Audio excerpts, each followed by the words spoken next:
Welcome to Cinema Bites, your go-to for movie recaps in a flash. Big twists, epic moments, all in just minutes. The story of the movie Miss Peregrine's Home begins with a person named Jake. We see him returning with his colleague from work, whose name is Shelley. And on the way, Jake receives a call from his father asking him to stop by his grandfather, whose name is Abe, because his father is busy with work. Indeed, he calls his grandfather, who was suffering from dementia. Abe answers, terrified, and says, "Jake, where is my gun? I'm not coming. I can't defend myself without a weapon." Then Jake tells him that his father is the one who took the gun and left. Take care of yourself. While they are arriving home, Jake sees a terrifying person with white eyes on the street, but they ignore his presence. Then, they arrive at the new house, so Jake enters and sees the back door broken. He was walking towards the forest or on the road and finds grandfather Abe's flashlight on the ground with blood on it. When he walks a few steps, he finds his grandfather killed and his eyes gone. Jake quickly calls the police, but the shock is that grandfather pushes Jake's hand away and tells him to go from here quickly to the island, or look for Amir Yersin. The postcard and the role of the third episode of September 1943, Han and Jake began to believe that he was his grandfather, and he began to ramble. But the good one began to say to him, "I know you think I'm crazy, but you have to promise me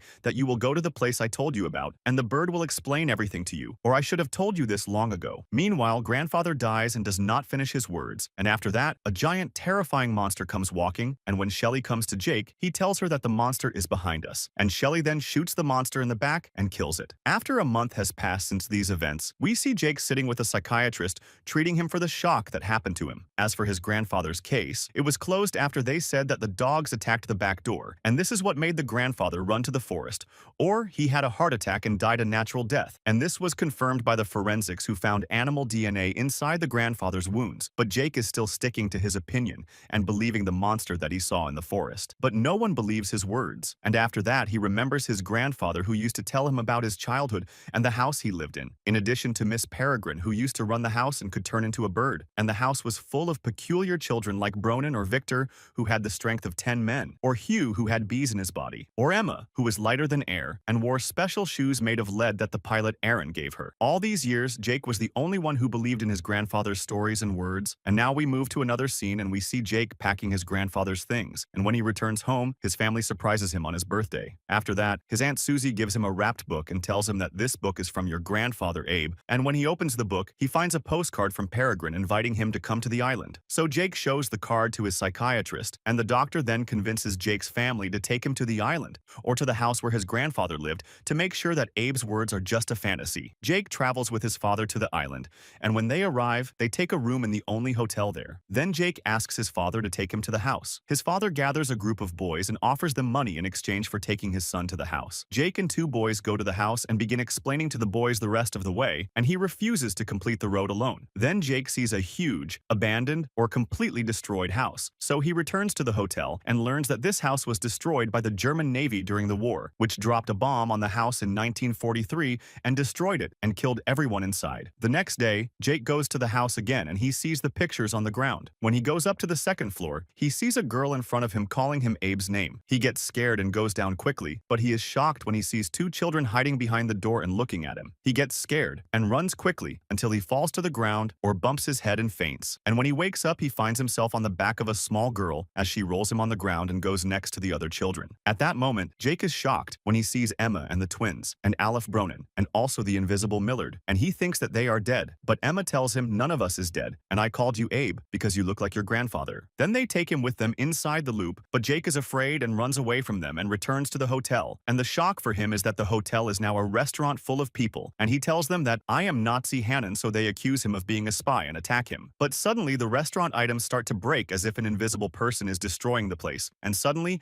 Aleph comes and takes him out of the place and sets fire to the restaurant. And also a horse carriage comes driven by Emma, so they take him and run away, and Jake realizes that he has returned to the year 1943 on September 3rd, and this day is repeated every day, and they are stuck in it. After that, they go to the house, which is... A picture opens the door for them. Miss Peregrine welcomes Jake, and Jake tells Peregrine that Abe is his grandfather, and he told him to come to her. He says that Abe told him something before he died, and said Peregrine could explain it to him. Peregrine tells him that this is true, but there are things she cannot explain to him. She says that they are known here as the peculiars, because the children here have involuntary genetic traits that are passed down from their families, and that this has exposed them to persecution throughout the ages. That's why they live in such places, and why they play with time. As for time, they choose a suitable day and a suitable place, and put it inside a repeating loop that is repeated repeated for them every day. After that, she takes Jake and introduces him to the others, such as the twins, Claire and Hugh, who has bees living inside him, as well as Horace, who is the dreamer. Then Emma asks Jake to help her with her mission, which is to return the little squirrels to their home. Jake takes the rope or ties Emma up, and then she opens the lead shoes and they fly. Or the squirrels return to their place and complete the mission. Now we see Jake meeting Enoch, who invents moving blood that does whatever he commands. And then, it is dinner time. They sit around the table and each one eats the food that suits them. When the children start asking Jake about the future, Peregrine silences them and tells them, "We don't ask about the future. We enjoy living in this time." Now we see Claire, who is embarrassed to eat because of Jake. But when Jake tells her, "Eat and don't be ashamed of me," we learn that Claire has another side, and her head is nourished by it. After that, they ask Jake if he has a peculiarity like them or not, and if he is jealous of them. He says that he doesn't have any power and can't even stay with them, and that he will leave just like his grandfather left before. Suddenly, Emma gets angry and gets up from the table, so Peregrine says that the way he acted was not right, and that he knows why he came back. At that moment, the phone rings, so Peregrine goes and answers, and is shocked that the caller is Abe from a different time period. After dinner, they have a party where Horace is the one who shows movies through a lens he keeps in his eye, and he starts to show his dreams and predictions, which always come true. One of Horace's dreams is of him seeing people with white eyes taking a woman and doing experiments on her. Also, Jake and Emma appear in his dream standing together, but Peregrine orders Horace to stop dreaming. After that, it is time to rewind the time loop, and they all go out to the garden and put on masks. When it is time for the bomb to fall on the house, Peregrine presses the clock, and they go back in time 24 hours. Now we see Jake in his grandfather Abe's room while he is preparing his things to return to the present. He finds an unread letter, takes it, and goes with Emma to the cave, but Emma cannot stay with him for long because she will age quickly. After that, Jake returns to the present and meets his father,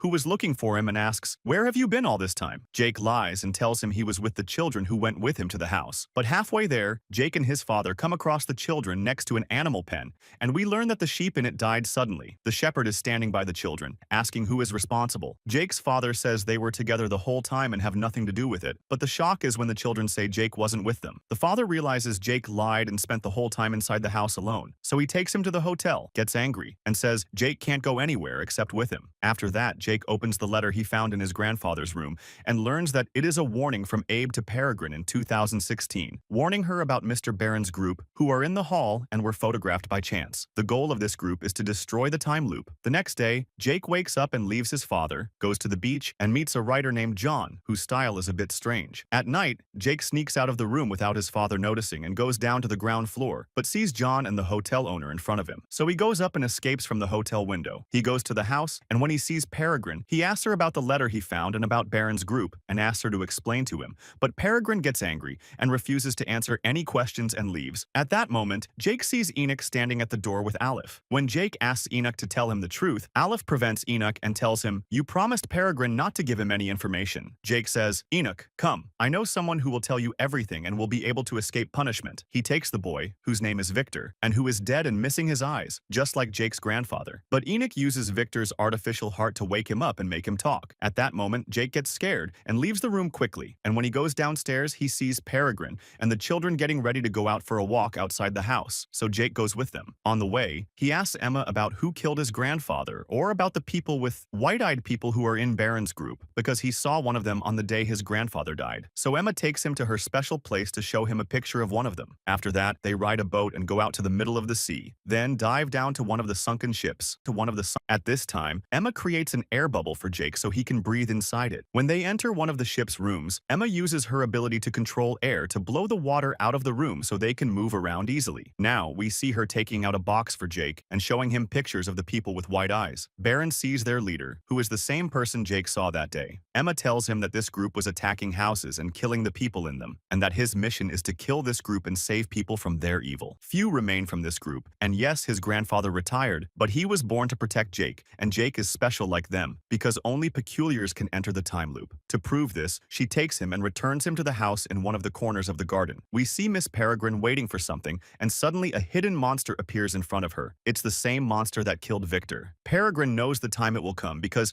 she kills it every day at the same time in the repeating time loop, even though she can't see it. After that, we learn that Jake is unique in being the only person who can see these creatures. Jake goes to Peregrine to learn more about them, and she tells him these hidden creatures are called hollows. Then she tells him the story of Barron's group, saying they were peculiars like them. But one day, Barron got tired of the repeating time loop and decided to gather people and try an invention that would let them live outside the time loop. The experiment failed, and everyone there turned into hollows. Years later, Baron discovered that the way to return to his human form was to eat the eyes of peculiars, like Victor and Abe. Up to this moment, Baron's group is still hunting peculiars and attacking time loops. At that moment, a guest from another time loop arrives, asking for help and telling them that Baron attacked and completely destroyed his loop. Baron wants to repeat the experiment so they can be free from the other time loops. They feel threatened and decide to escape from the island as soon as possible. But Jake knows that if they leave the house and the bomb falls and destroys it, he'll never be able to return to his family. So Jake quickly returns to the future and sees his father waiting for him. While they're walking on the road, they see another murder on the beach, and her eyes are also missing. Jake quickly returns to the time loop to warn Peregrine that Baron is close to their loop. Suddenly, Jake's father tries to catch up with him or stop him, but can't. So John volunteers to go after Jake, and the shock is that when Jake enters the cave, John follows him, even though only peculiars can enter. Suddenly, John turns into the psychiatrist and then into Baron. Jake realizes at that moment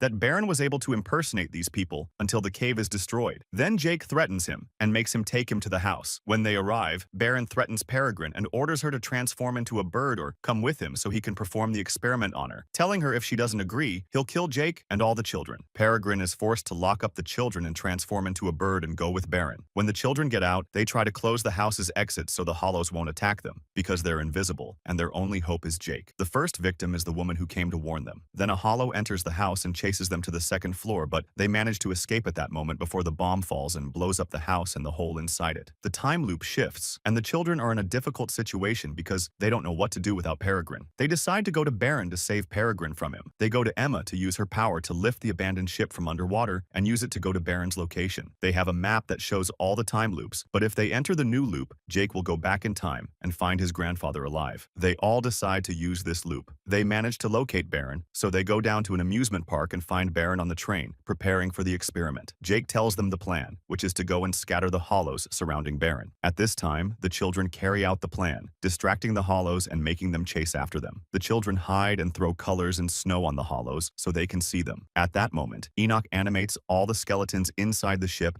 and sends them to attack the hollows and kill them. Then the children go to the circus to kill Baron and his group. Emma and Jake go and distract Baron to prevent him from starting the experiment on Miss Peregrine, which would kill her. At that moment, the children are able to eliminate the Baron's group uses their magical powers, but Emma blows at Baron to prevent him from entering the experiment room. At that moment, Jake enters the experiment room to free Peregrine and those with her. However, Emma's breath runs out and she loses control over Baron, who then enters the room after Jake has freed Peregrine and the others. Baron decides to kill Jake, but he stops when he hears Emma approaching, so he disguises himself as Jake to deceive Emma and the peculiar children and kill them. At that moment, the last hollow appears, and since Jake is the only one in the world who can see these creatures, he becomes cautious. But the hollow attacks Baron without him realizing, killing him and eating his eyes. Suddenly, Jake manages to kill the last remaining hollow, and then the children are forced to return to the past time loop because their presence in the future causes them to die, one after another. Jake remains in the future loop and says goodbye to the children. Emma tells Jake that he will be able to see his grandfather again